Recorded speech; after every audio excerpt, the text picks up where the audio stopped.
Loué soit Jésus-Christ. Sa paix soit avec vous. Jésus-Christ, parce qu'il est Dieu fait homme, est l'homme parfait. En lui, la nature humaine a atteint à la plénitude, à la perfection de sa réalisation.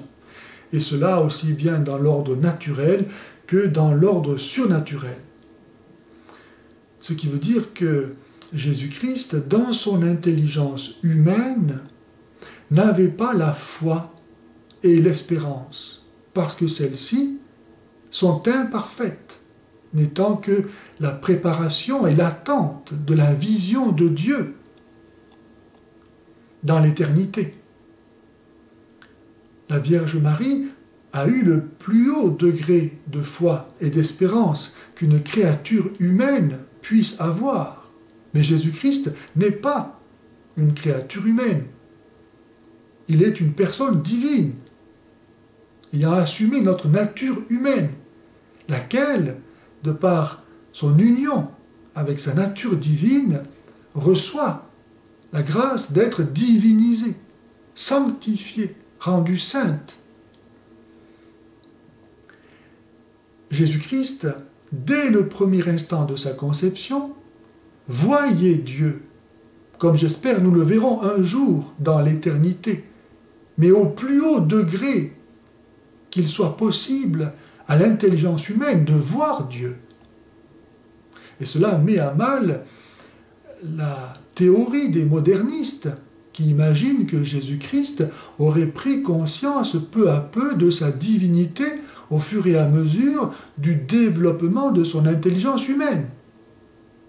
Mais Jésus-Christ ne pouvait pas prendre conscience de sa nature divine par son intelligence humaine, car cela n'est pas de l'ordre naturel, mais de l'ordre surnaturel, de l'ordre de la grâce.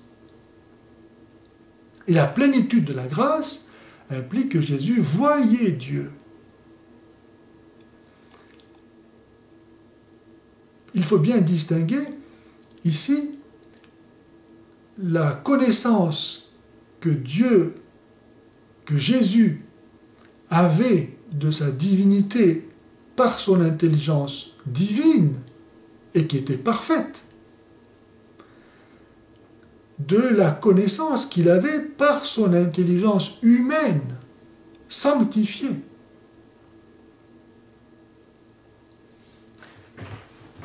Jésus-Christ avait donc, de par son intelligence humaine, tout ce qu'il lui fallait pour nous communiquer la connaissance de Dieu. C'est ce que dit Saint Jean dans son évangile au premier chapitre, en nous disant que Jésus-Christ était la lumière des hommes. En lui était la vie, et la vie était la lumière des hommes. Chapitre 1, verset 4.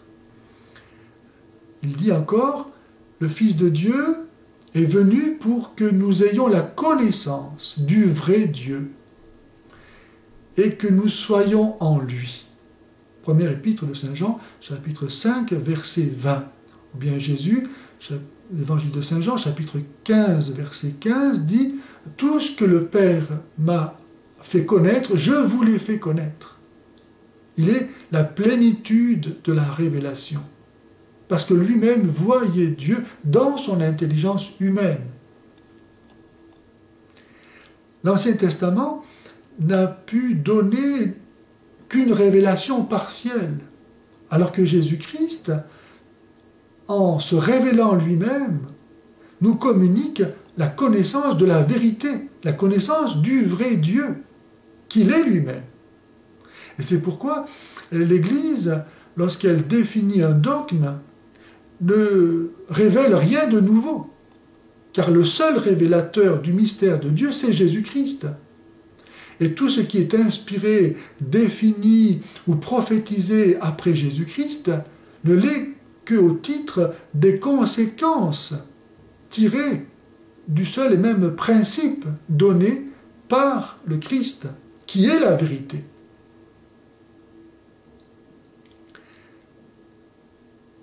Jésus-Christ, dans son intelligence divine, voyait Dieu, avait la vision de Dieu, et Saint Luc nous dit qu'il grandissait Et cela signifie que Jésus-Christ a eu une autre connaissance, une connaissance acquise, comme chacun d'entre nous. Et donc qu'il a connu des choses qu'il apprenait par cette connaissance acquise et qu'il connaissait déjà de par sa vision de Dieu. Jésus-Christ avait donc dans son intelligence humaine ces deux sortes de connaissances. Connaissance par vision de Dieu, d'ordre surnaturel, et connaissance acquise comme tout homme, dans son intelligence humaine. Et saint Thomas d'Aquin dit que Jésus-Christ, étant Dieu fait homme, ayant assumé une nature créée, et de ce fait le chef de la création, et donc aussi des anges. Et donc, il avait en lui, dans son intelligence humaine, la science des anges, c'est-à-dire une science non pas acquise, non pas d'ordre surnaturel, mais une science par innée, par idée innée, donnée à la conception. Non pas acquise par le raisonnement, par l'expérience, par l'enseignement, mais par idée innée. Ce qui faisait que Jésus-Christ, par exemple, disait qu'il connaissait chacun par son nom. C'est dans cet ordre-là que se situe cette connaissance, une connaissance innée, comme les anges. Donc, dans l'intelligence humaine de Jésus-Christ, il y a trois sortes de connaissances. La connaissance par vision de Dieu, la connaissance acquise et ce qu'on appelle la connaissance infuse, la science infuse, qui est la connaissance propre aux anges.